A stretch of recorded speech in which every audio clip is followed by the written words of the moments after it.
Chapter 4 of A Sicilian Romance by Anne Radcliffe.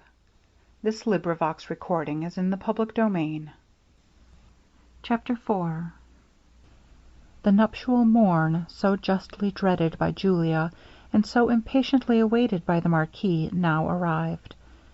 The marriage was to be celebrated with a magnificence which demonstrated the joy it occasioned to the Marquis.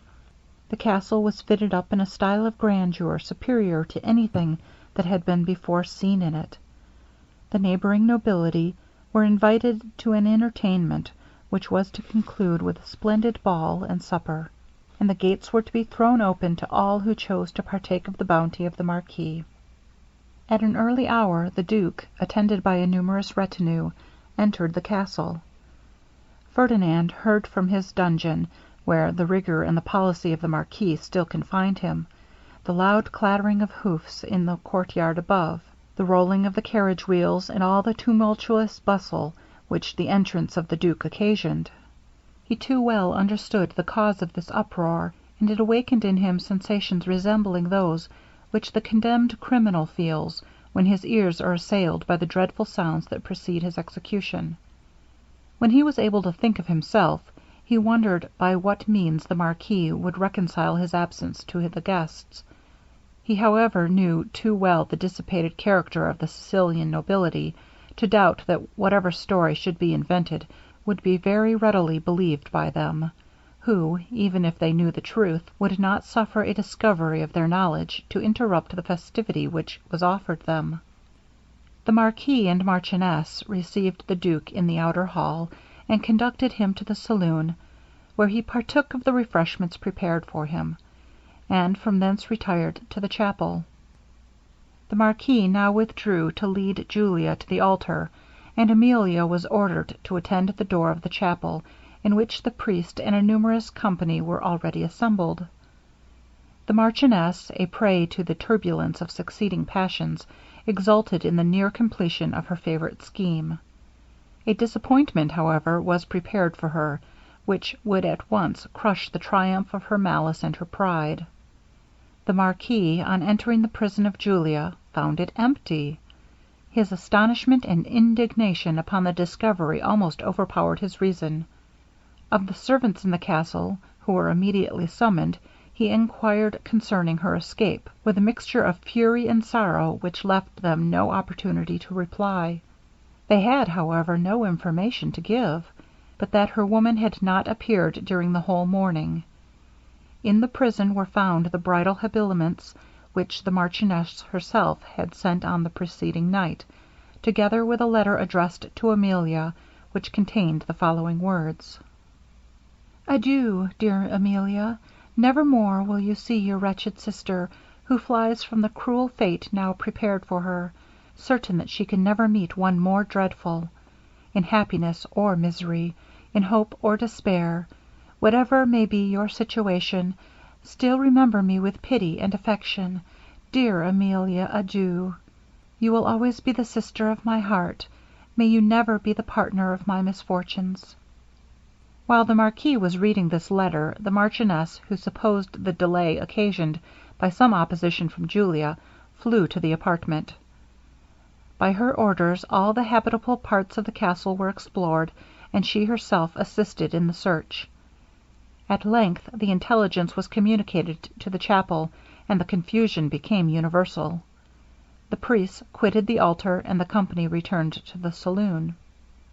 The letter, when it was given to Emilia, excited emotions which she found it impossible to disguise, but which did not, however, protect her from a suspicion that she was concerned in the transaction, her knowledge of which this letter appeared intended to conceal.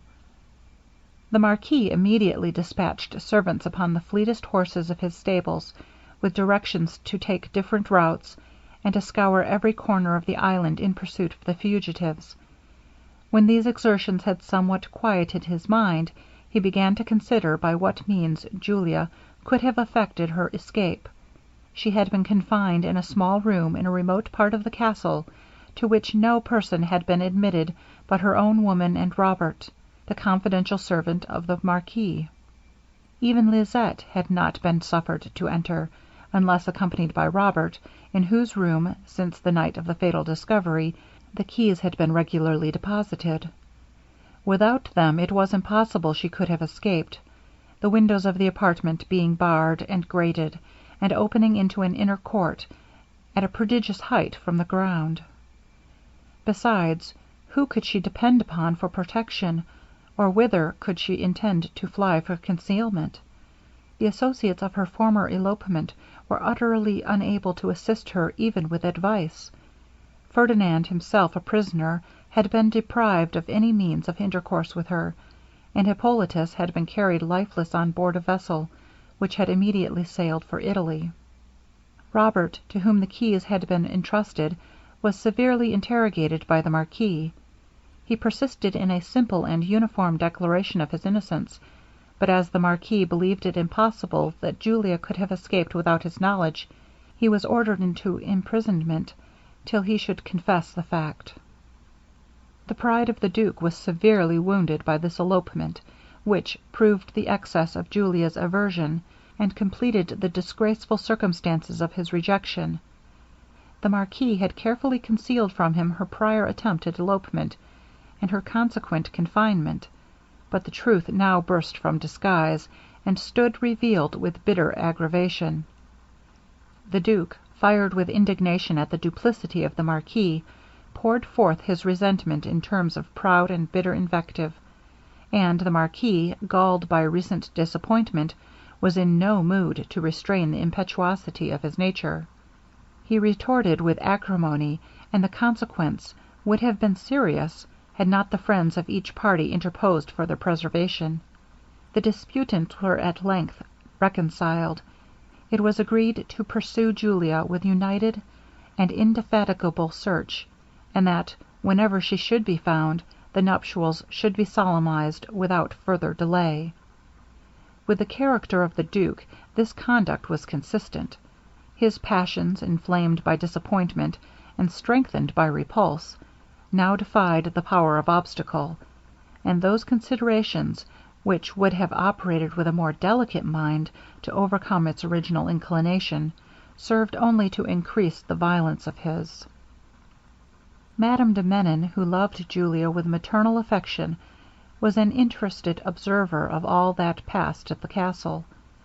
The cruel fate to which the marquis destined his daughter she had severely lamented, yet she could hardly rejoice to find that this had been avoided by elopement.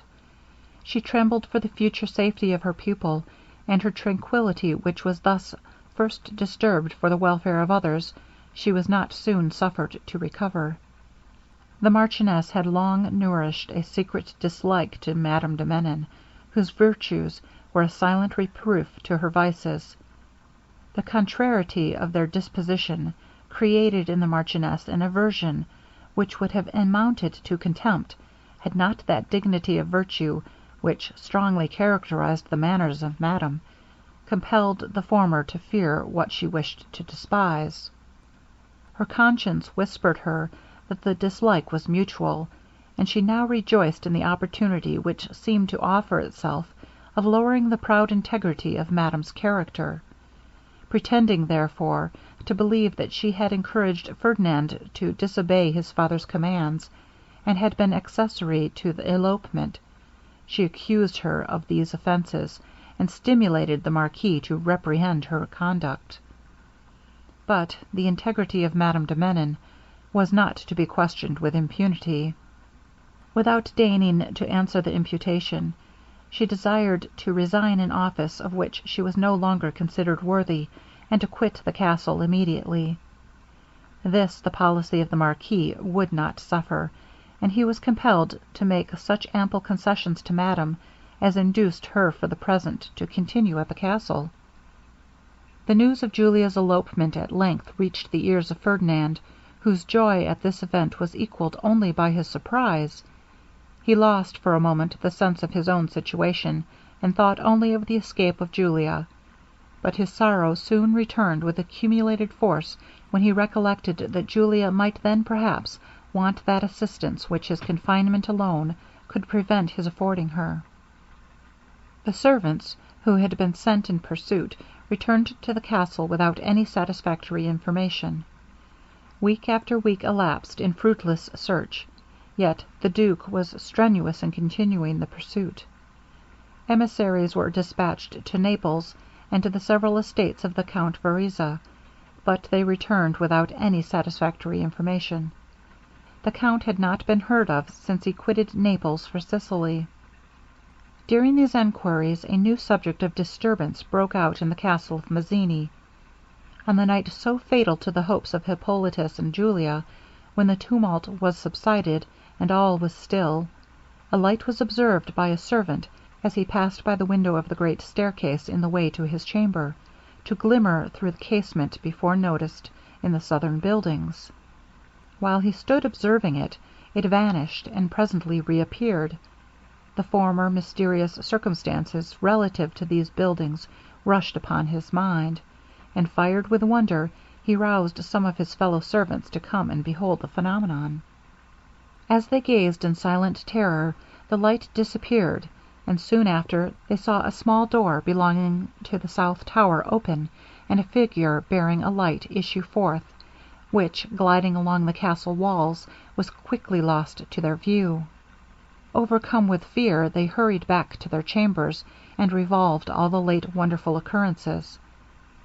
They doubted not that this was the figure formerly seen by the Lady Julia.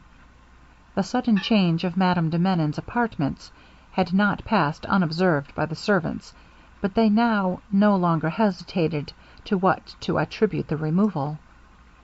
They collected each various and uncommon circumstance attendant on this part of the fabric, and comparing them with the present, their superstitious fears were confirmed, and their terror heightened to such a degree, that many of them resolved to quit the service of the marquis. The marquis, surprised at this sudden desertion, inquired into its cause, and learned the truth. Shocked by this discovery, he yet resolved to prevent, if possible, the ill effects which might be expected from a circulation of the report. To this end it was necessary to quiet the minds of his people, and to prevent their quitting his service. Having severely reprehended them for the idle apprehension they encouraged, he told them that, to prove the fallacy of their surmises, he would lead them over that part of the castle which was the subject of their fears, and ordered them to attend him at the return of night in the North Hall. Emilia and Madame de Menon, surprised at this procedure, awaited the issue in silent expectation.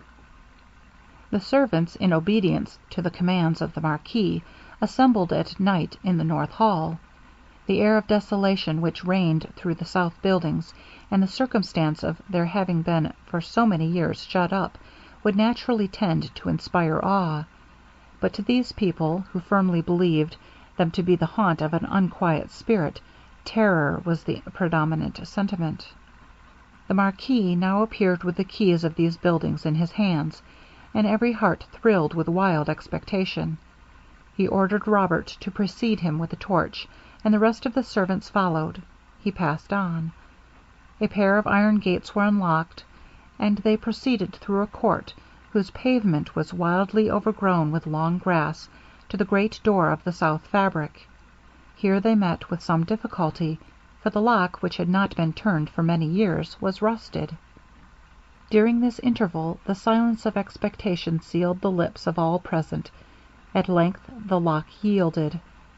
That door, which had not been passed for so many years, creaked heavily upon its hinges, and disclosed the hall of black marble which Ferdinand had formerly crossed. "Now," cried the marquis, in a tone of irony, as he entered, "expect to encounter the ghosts of which you tell me, but if you fail to conquer them, prepare to quit my service. The people who live with me shall at least have courage and ability sufficient to defend me from these spiritual attacks. All I apprehend is, that the enemy will not appear, and in this case your valor will go untried." No one dared to answer, but all followed in silent fear the marquis, who ascended the great staircase, and entered the gallery. "Unlock that door," said he, pointing to one on the left, "and we will soon unhouse these ghosts." Robert applied the key, but his hand shook so violently that he could not turn it. "Here is a fellow," cried the Marquis, "fit to encounter a whole legion of spirits. Do you, Anthony, take the key and try your valor." "Please you, my lord," replied Anthony, "I never was a good one at unlocking a door in my life, but here is Gregory will do it." "No, my lord, and please you," said Gregory, "here is Richard."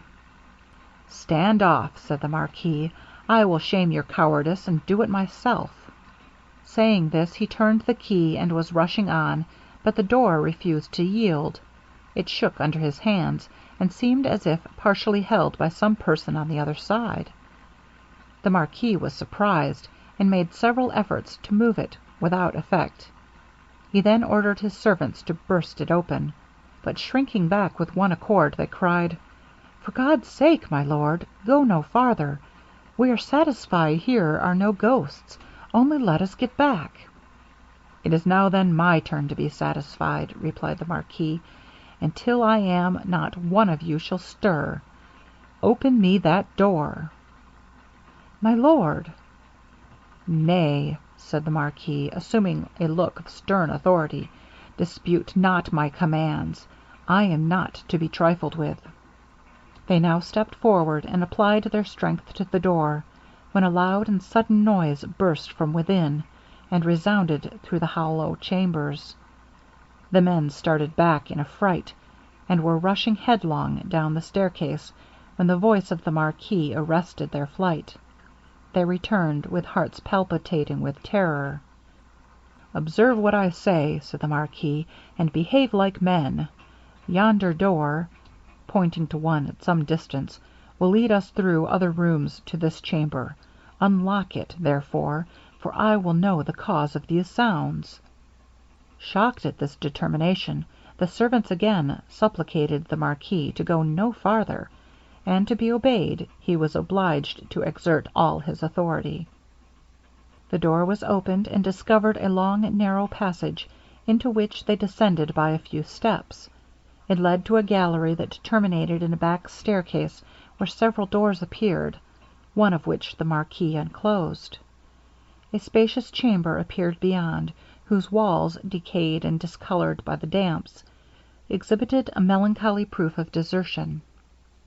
They passed on through a long suite of lofty and noble apartments, which were in the same ruinous condition. At length they came to the chamber whence the noise had issued. "Go first, Robert, with the light," said the Marquis, as they approached the door. "This is the key."